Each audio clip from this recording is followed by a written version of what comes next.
Subscribe કરો એ high news India ચેનલને, પછી યુટ્યુબ એપ પર બેલ આઇકોનનું બટન દબાવો અને નિહાળો એ હાઈ ન્યૂઝ ઇન્ડિયા ચેનલ.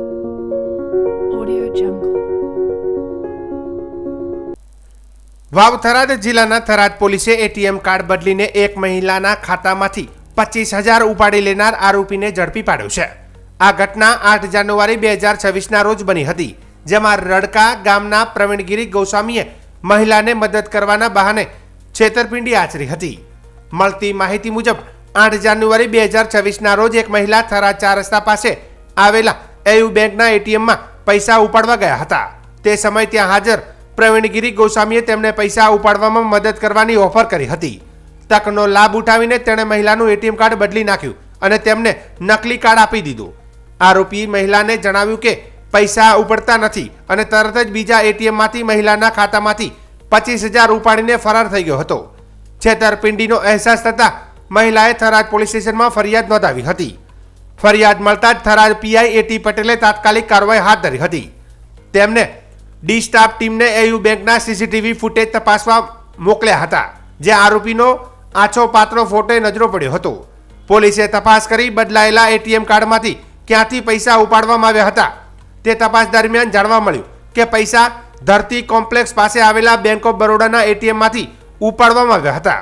પોલીસે તે સ્થળે જઈને કેમેરાના આધારે ખાતરી કરી અને આસપાસની 20 જેટલી દુકાનોના સીસીટીવી ફૂટેજ તપાસ્યા બાદ પોલીસને આરોપી અંગે ચોક્કસ માહિતી મળી હતી. બાતમીના આધારે પોલીસને જાણ થઈ હતી કે આરોપી પિલુડા માર્કેટયાર્ડના એટીએમમાં પૈસા ઉપાડવા જઈ રહ્યો છે. પોલીસે તાત્કાલિક ત્યાં પહોંચી આરોપી પ્રવીણગીરી ગોસ્વામીને ઝડપી પાડ્યો હતો. પોલીસે ચોરી કરાયેલા પૈસા પરત અપાવવાની કાર્યવાહી પણ હાથ ધરી છે. થરાદ પીઆઈ એટી પટેલે જણાવ્યું હતું કે પોલીસ અધિક્ષક દ્વારા આ ઘટનાની તપાસ માટે એક ખાસ ટીમ બનાવવામાં આવી હતી. આ ટીમે સઘન તપાસ બાદ રડકા ગામના ગોસ્વામી પ્રવીણગીરીને ઝડપી પાડ્યો છે. પોલીસ હાલ તેની પાસેથી મુદ્દામાલ અને એટીએમ કાર્ડ રિકવર કરવાની કાર્યવાહી કરી રહી છે. થરાદ પોલીસ વિસ્તારમાં 8/1/26ના રોજ એક બનાવ એવો બનેલ છે કે એક બેન એટીએમમાં પૈસા ઉપાડવા માટે જાય છે, ત્યારે તેમને ઉપાડવામાં કોઈ ક્વેરી આવે છે તો બહાર એક કિસ્સામાં ઉભરેલો હોય છે 30 વર્ષની ઉંમરનો. તે એવું કહે છે કે હું મદદ કરી આપું, એમ કરીને પૈસા ઉપાડવા માટે ટ્રાય કરે છે અને એટીએમ બદલીને બીજું એટીએમ જે ડમી એટીએમ હોય છે એ બેનને આપી દે છે તો પૈસા ઉપાડવામાં પ્રશ્ન થાય છે કે એટીએમ ખરાબી છે. તેવું કહી બીજા એટીએમમાંથી એ પોતે 25,000 રૂપિયા જેટલા ઉપાડી લે છે. તો આ બાબતે મહેરબાન પોલીસ અધિક્ષક સાહેબ શ્રી વાવ થરાદને જાણ કરવામાં આવે છે. તો સાહેબ શ્રીએ એક ટીમ સ્પેશિયલ નિયુક્ત કરવા માટેની સૂચના આપેલી, જે અનુસંધાને ડી સ્ટાફના માણસોની એક ટીમ બનાવવામાં આવે છે અને આજ રોજ સદરુ જે આરોપી છે એની ઓળખ કરી ગૌસ્વામી પ્રવીણગીરી ભૂરપુરી રહે રડકા નાઓને પકડવામાં આવે છે અને તેની પાસેથી મુદ્દામાલ અને એટીએમ રિકવર કરવાની પ્રોસિજર ચાલુમાં છે.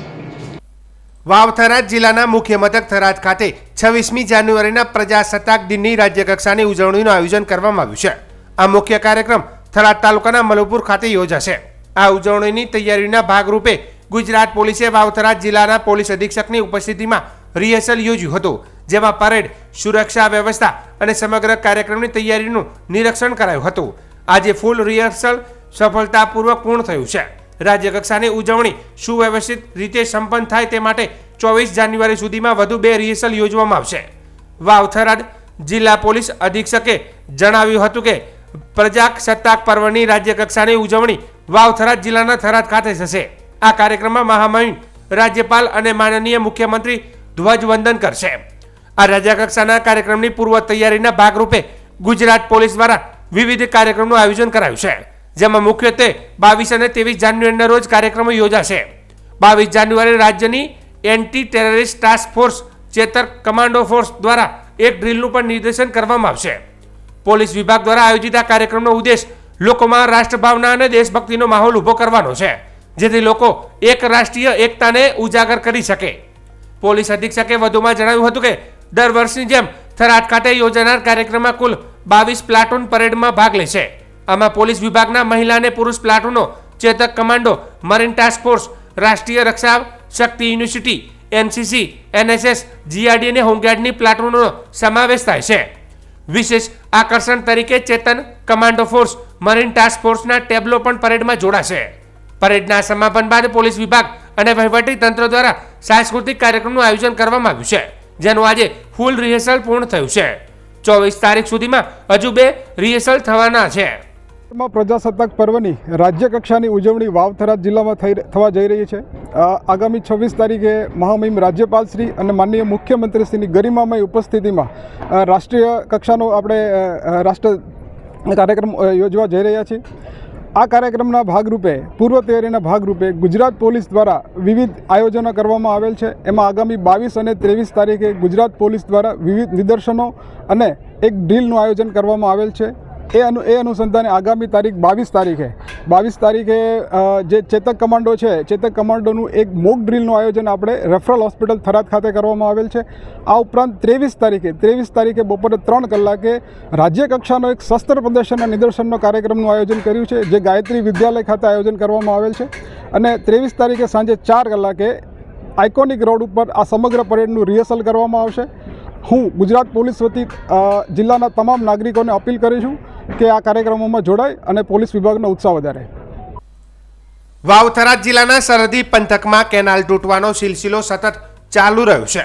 તાજી ઘટનામાં ધરણીધર તાલુકાના બરડવી ગામની સીમમાંથી પસાર થતી નહેરમાં અચાનક મસ્ત મોટું ગાબડું પડતા પરિસ્થિતિ ગંભીર બની હતી. ગાબડું પડતાની સાથે જ લાખો લીટર પાણીનો વ્યર્થ વેડફાટ થયો હતો, જેના કારણે આસપાસના ખેતીવાડી વિસ્તારમાં પાણી ફરી વળ્યું હતું. પ્રાપ્ત માહિતી મુજબ કેનાલમાં ક્ષમતા કરતાં વધુ પાણી છોડવામાં આવતા નહેર પર વધારાનો દબાણ પડ્યો અને પરિણામે નબળી ગુણવત્તાના કામને કારણે કેનાલમાં મોટું ગાબડું પડી ગયું. ગાબડું પડ્યા બાદ કેનાલનું પાણી નજીકના ખેતરોમાં ઘૂસી ગયું. ખાસ કરીને જીરાના પાકમાં પાણી ભરાઈ જતા ખેડૂતને મોટું આર્થિક નુકસાન વેઠવું પડ્યું છે. ખેડૂતોએ જણાવ્યું છે કે હાલ જીરાનો પાક તૈયાર થવાની અવસ્થામાં હતો, ત્યારે અચાનક પાણી ફરી વળતા પાક સડી જવાની ભીતિ ઊભી થઈ છે. એક તરફ પાણીનો બિનજરૂરી વેડફાટ થયો છે, તો બીજી તરફ મહેનતથી ઉગાડેલા પાકને નુકસાન થતા ખેડૂતોમાં ભારે રોષ જોવા મળી રહ્યો છે. આ ઘટના સાથે ફરી એક વખત કોન્ટ્રાક્ટર અને સંબંધિત અધિકારીઓની બેદરકારી સામે આવી છે. સ્થાનિકોનું કહેવું છે કે કેનાલના બાંધકામ દરમિયાન ગુણવત્તા જાળવવામાં આવી નથી અને સમયસર નિરીક્ષણ પણ કરવામાં આવતું નથી. વારંવાર કેનાલ તૂટવાની ઘટનાઓ થતાં જવાબદાર અધિકારીઓ કોઈ પગલાં લેતા નથી, જેના પરિણામે ખેડૂતોને વારંવાર નુકસાન સહન કરવું પડે છે. ખેડૂતો દ્વારા માંગ કરવામાં આવી છે કે જવાબદાર કોન્ટ્રાક્ટર અને અધિકારીઓ સામે તાત્કાલિક કાર્યવાહી કરવામાં આવે તેમજ થયેલા નુકસાનનું વળતર આપવામાં આવે. જો સમયસર યોગ્ય પગલાં લેવામાં નહીં આવે તો આવનારા દિવસોમાં ખેડૂત આંદોલનનો માર્ગ અપનાવશે તેવી શક્યતા પણ નકારી શકાતી નથી. ધરણીધર તાલુકાના બરડવી ગામમાંથી અને રાકાનેસડા પસાર થતી કેનાલમાં 10 થી 15 ફૂટનું ગાબડું પડેલ છે, જેના લીધે પટેલ તેજાભાઈ હેમરાજભાઈના ખેતરમાં શિયાળુ પાકમાં જીરું અને રાયડાનું વાવેતર કરેલ હતું, જેમાંથી ભારે નુકસાન થયું છે. અને વર્ષો આ કેનાલમાં વધારે પાણી છોડવામાં આવે છે અને આ કેનાલ ફૂટી જાય છે. તો તેજાભાઈને એમનું જે પાક નિષ્ફળ થયું છે એમને એમનું વળતર મળી રહે અને આ કેનાલનું તાત્કાલિક સમારકામ થાય, જેનાથી આગળના ખેડૂતોને પાણી મળી રહે. વાવ થરાદ જિલ્લાના વાવ તાલુકામાં 100 થી વધુ ખેડૂતોએ કૃષિ રાહત પેકેજ યોજના હેઠળ જમીન સુધારણા સહાય માટેના ફોર્મ ફરીથી સ્વીકારવાની માંગ કરી છે. આ ખેડૂતો વાવ મામલતદાર કચેરી ખાતે યોજાયેલા મુખ્યમંત્રી તાલુકા ફરિયાદ નિવારણ કાર્યક્રમમાં હાજર રહ્યા હતા. ખેડૂતો રજૂઆત કરી હતી કે કૃષિ રાહત પેકેજ યોજના અંતર્ગત પાક નુકસાન સહાય અને જમીન સુધારણા સહાય માટે અલગ અલગ ઓનલાઈન ફોર્મ ભરવાની વ્યવસ્થા છે. હાલ કેઆરપી પોર્ટલ પર પાક નુકસાન માટેનું ફોર્મ ઉપલબ્ધ છે, પરંતુ જમીન સુધારણા સહાય માટેનો વિકલ્પ કાર્યરત નથી, જેના કારણે વરસાદ, ખારાશ કે અન્ય કારણસર જમીન બગડવાની અસરગ્રસ્ત ખેડૂતોને જમીન સુધારણા સહાય મેળવવા માટે ભારે મુશ્કેલ પડી રહી છે. ખેડૂતોના મતે જમીન સુધારણા એક ખર્ચાળ પ્રક્રિયા છે અને સરકારી સહાય વિના તે કરવું મુશ્કેલ બને છે. ખેડૂતોએ તંત્ર સમક્ષ માંગ કરી છે કે કૃષિ રાહત પેકેજ પર જમીન સુધારણા સહાય માટેનું ઓનલાઈન ફોર્મ તાત્કાલિક પુનઃ શરૂ કરવામાં આવે. જો ટેકનિકલ કારણોસર ઓનલાઈન પ્રક્રિયા શક્ય ન હોય તો ઓફલાઈન રીતે જરૂરી દસ્તાવેજો મંગાવી અસરગ્રસ્ત ખેડૂતોને સહાયનો લાભ મળે તે માટે પગલાં લેવાય. મુખ્યમંત્રી તાલુકા ફરિયાદ નિવારણ કાર્યક્રમ દરમિયાન અધિકારીઓએ ખેડૂતની રજૂઆત ધ્યાનપૂર્વક સાંભળી હતી. તેમણે આ મુદ્દાને ઉચ્ચ કક્ષાએ રજૂ કરવાની અને યોગ્ય કાર્યવાહી કરવાની ખાતરી આપી હતી. હવે ખેડૂતોને આશા છે કે તેમની સમસ્યાનું ઝડપી નિરાકરણ આવશે. આજે અમે તાલુકા સ્વાગતની અંદર અરજીઓ કરેલ હતી ખેડૂતોએ બધાએ. કેટલા ખેડૂતો? ખેડૂત 100-200 ખેડૂતો. એની અંદર જે ખેડૂતો જમીન સુધારણાની અંદર 50% ભરવાના અને 50% ટેકનિક ખામીના કારણે સર્વર ડાઉન હોવાના કારણે વંચિત રહી ગયા છે, તો એમને સરકારને પાછું પોર્ટલ ખોલી અને એમની અરજીઓ સ્વીકારવા વિનંતી. વાવ મામલતદાર મુકામે આજે સર્વે ખેડૂત ભાઈઓ એકઠા થઈ અને જમીન સુધારણા બાબતમાં જે અમારા ટેકનિકલ ખામીને લીધે સર્વર ડાઉનના લીધે જે ફોર્મ અમારો સ્વીકારવામાં નહોતો આવ્યો, એના આજે 150 થી 200 ખેડૂતો ભેળા થઈ અને સાહેબને અરજીપત્રક આપ્યું છે કે અમારે ટેકનિકલ ખામીને લીધે અમારા ફોર્મ રહી ગયા છે, એને આગળ રજૂઆત કરી અને અમારા ફોર્મ બધા લેવરાવે અને અમને જમીન સુધારણા બાબતના જે પૈસા રોકાઈ ગયા છે એ અમારા ખેડૂતના ખાતામાં પૈસા આવે એવી અમારી તમામ ખેડૂતોની નમ્ર વિનંતી છે. વાવથરા જિલ્લામાં 26મી જાન્યુઆરીના રાજ્યકક્ષાના પ્રજાસત્તાક પર્વની ઉજવણી માટે તંત્ર દ્વારા તડામાર તૈયારીઓ શરૂ કરવામાં આવી છે. આ પર્વની સફળ ઉજવણી સુનિશ્ચિત કરવા જિલ્લાભરમાં સુરક્ષા વ્યવસ્થા, પરેડ, સાંસ્કૃતિક કાર્યક્રમો અને વાઘવૃત સહિતના વિવિધ રિહર્સલ અને આયોજનો ચાલી રહ્યા છે. આ તૈયારીઓના ભાગરૂપે વાવ શહેરના રૂડાબાના સ્ટેચ્યુ પાસે ગુજરાત પોલીસ SRP ના જવાનો દ્વારા રિહર્સલ યોજ્યું હતું. આ રિહર્સલમાં શરણાઈ સહિતના પરંપરાગત આધુનિક વાજિત્રોનો ઉપયોગ કરવામાં આવ્યો હતો. દેશભક્તિના સુરોથી સમગ્ર વિસ્તાર ગુંજી ઉઠ્યો હતો, જેના કારણે આસપાસના લોકોમાં ઉત્સાહ અને ગૌરવની લાગણી જોવા મળી હતી. રિહર્સલ દરમિયાન શરણાઈના મધુર સુર, બેન્ડના તાલ અને દેશભક્તિ ગીતોની રજૂઆતથી પ્રજાસત્તાક પર્વની ભાવના જીવંત બની હતી. સ્થાનિક નાગરિકો, વેપારીઓ અને વિદ્યાર્થીઓ આ દ્રશ્ય નિહાળી દેશભક્તિના રંગે રંગાઈ ગયા હતા.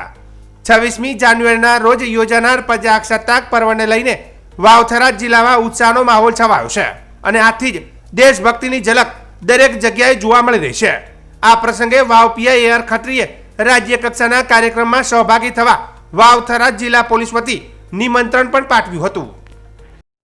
નવીન વાવ થરાદ જિલ્લામાં રાજ્ય કક્ષાની ઉજવણી થઈ રહી છે, જેમાં 77મા પ્રજાસત્તાક દિન નિમિત્તે અત્રેના નવીન વાવ થરાદ જિલ્લામાં માનનીય મુખ્યમંત્રી શ્રી પધારનાર હોય, જે અનુસંધાને આજ રોજ પોલીસ બેન્ડ દ્વારા વાવ ટાઉનમાં પોલીસ દ્વારા બેન્ડનું જે મ્યુઝિક દ્વારા એનું પ્રદર્શન કરવામાં આવેલું છે. અને સૌ મારા ગ્રામજનોને એક આમંત્રણ પાઠવું છું કે આપ સૌ રાજ્ય કક્ષાના જે કાર્યક્રમ થઈ રહેલ છે તેમાં આવો અને આપને સહભાગી થાઓ, એવું આપ સૌનું ભાવભર્યું આમંત્રણ છે. વાવથરા જિલ્લાના વાવ તાલુકામાં પ્રજાસત્તાક પર્વની ઉજવણીના ભાગરૂપે તિરંગા રેલીનું આયોજન કરવામાં આવ્યું હતું. વાવ વહીવટી તંત્ર દ્વારા આયોજિત આ રેલી V9 કોલેજથી શરૂ થઈ શહેરના મુખ્ય માર્ગો પરથી પસાર થઈ હતી અને રેલીનું સમાપન મહારાણા પ્રતાપની પ્રતિમાને પુષ્પાંજલિ અર્પણ કરીને કરવામાં આવ્યું હતું. રેલી દરમિયાન દેશભક્તિના નારા અને રાષ્ટ્રગીતના ગુંજારવથી વાતાવરણ દેશપ્રેમ બન્યું હતું. આ રેલીમાં શાળા અને કોલેજના વિદ્યાર્થીઓ, NSS, સ્કાઉટ ગાઈડના સ્વયંસેવકો તેમજ મોટી સંખ્યામાં નાગરિકો ઉત્સાહભેર જોડાયા હતા. રેલીની સુરક્ષા વ્યવસ્થા માટે વાવ પોલીસ ઇન્સ્પેક્ટર AR ખત્રીના માર્ગદર્શન હેઠળ સમગ્ર પોલીસ સ્ટાફ તૈનાત રહ્યો હતો. પોલીસે રેલી શાંતિપૂર્ણ રીતે સંપન્ન થાય તે સુનિશ્ચિત કરવા માટે તમામ જરૂરી વ્યવસ્થા કરી હતી. આ કાર્યક્રમમાં વાવ મામલતદાર અને તાલુકા આરોગ્ય અધિકારી સહિતના વહીવટી અધિકારીઓ હાજર રહ્યા હતા. સ્થાનિક રાજકીય સામાજિક આગેવાનો જેવા કે કાનજીભાઈ રાજપૂત, ભગવાનભાઈ વ્યાસ, તાલુકા મહામંત્રી ધનજી રબારી, APMCના ચેરમેન નાગજીભાઈ પટેલ, તાલુકા ભાજપ મહામંત્રી વાલાભાઈ પટેલ, મહિલા ભાજપ પ્રમુખ સુરેખાબેન ત્રિવેદી, પૂર્વ જિલ્લા ભાજપ પ્રમુખ ગુમાનસિંહજી ચૌહાણ, ઈશ્વરભાઈ પટેલ, રામસિંહભાઈ રાજપૂત, કેશવકૃપા અને ભરતભાઈ સોઢા પણ રેલીમાં જોડાયા હતા. આ તિરંગા રેલી દ્વારા બંધારણના મૂલ્યો, રાષ્ટ્રીય એકતા અને અખંડિતતાનો સંદેશ આપવામાં આવ્યો હતો. આજે વાવ તાલુકામાં તિરંગા યાત્રાનું સુંદર સરસ વહીવટી તંત્ર દ્વારા આયોજન કરવામાં આવ્યું, જેમાં વાવ તાલુકામાંથી અને ધરણીધર તાલુકામાંથી દરેક આગેવાનો, યુવાનો અને બહેનો મોટી સંખ્યામાં તિરંગા યાત્રામાં જોડાયા. તિરંગા યાત્રા વાવના હાઈવે કોલેજ ઉપરથી જૂના બસ સ્ટેન્ડ સુધી, મહારાણા પ્રતાપના સ્ટેચ્યુ સુધી આ તિરંગા યાત્રા રાખવામાં આવી, જે વાવથરા જિલ્લાને એક નવા જિલ્લા માટે નવી ભેટ મળી છે. અને એના માટે જ્યારે રાજ્ય કક્ષાનો કાર્યક્રમ થવાનો હોય, માનનીય મુખ્યમંત્રી શ્રી, રાજ્યપાલ શ્રી અને દરેક આગેવાનો આવવાના હોય, ત્યારે અમે વાવ તાલુકામાં પણ આ તિરંગા યાત્રાનું એક સરસ અને સુંદર મજાનું આયોજન કરવામાં આવ્યું હતું. વાવથરા જિલ્લાના સરહદી વિસ્તારના ગામમાં સગીરા પર દુષ્કર્મનો આરોપ લાગ્યો છે. ધીમા તાલુકાના ધરણીધર વિસ્તારના રહેવાસી હવાભાઈ ઉર્ફે રમણ વોહતાભાઈ સામે વાવ પોલીસ મથકે સગીરાનું શારીરિક શોષણ અને બલાત્કાર કરવા બદલ ફરિયાદ નોંધાઈ છે. ફરિયાદ મુજબ આરોપીએ ફરિયાદીની સગીર પુત્રી સાથે શારીરિક અડપલા કર્યા હતા. તેણે સગીરના મોબાઈલમાંથી તેના ફોટા લીધા હતા અને પોતાની સાથેના ફોટા પણ પાડ્યા હતા.